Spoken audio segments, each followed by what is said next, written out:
Hello. তো চল আজকে তোমাদের সাথে আমার একটা শখ পূরণের গল্প শেয়ার করি।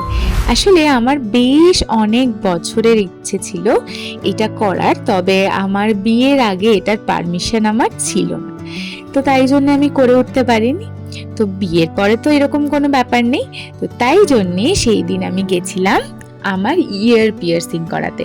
মানে আমার অলরেডি পিয়ার্সিং তো সবারই থাকে, আমি একটা আপার ইয়ার পিয়ার্সিং করাতে গেছিলাম। তো ঢুকে তো বুঝতেই পারছো আমার মুখ দেখে যে যতই সাহস করে গিয়ে থাকি না কেন বেশ টেনশনে ছিলাম, কারণ এখানে যে পার্লারগুলোতে এটা হয় সেটা ট্যাটু পার্লার হয়। তো যাই হোক, সমস্ত কিছু করা হচ্ছিল। আমার প্রথমে কানের মাপ নিয়ে নেওয়া হয়েছিল, মেজারমেন্ট নিয়ে নেওয়ার পরে আমার যে এক চান্সে কোনো কিছু ঠিকঠাক হবে না সেটা তো একদম শিওর। তো যাই হোক, এক্ষেত্রেও তাই হয়। মেনলি যেটা হয়েছিল, প্রথম এই রাইট ইয়ারটাতে আমার খুব ইজিলি ওটা ইনসার্ট হয়ে গেলেও আমি গান শটে করাইনি, নিডলে করিয়েছিলাম, কারণ তাতে রিস্কটা কম থাকে পেকে না যাওয়ার।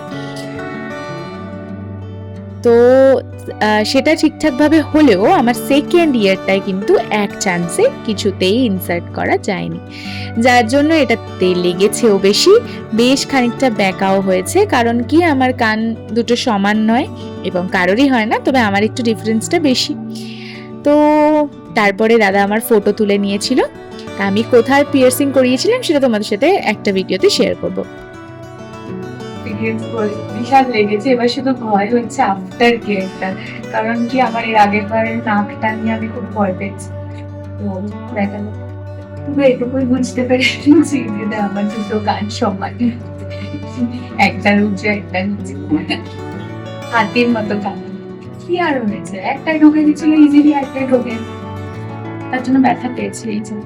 তো যাই হোক, তারপর আমরা ওখান থেকে বেরিয়ে একটা ছোট্ট মিনিসোর মতোই একটা শপ ছিল, তো ওখানে আমরা গেছিলাম, গিয়ে এই জিনিসপত্রগুলো দেখছিলাম।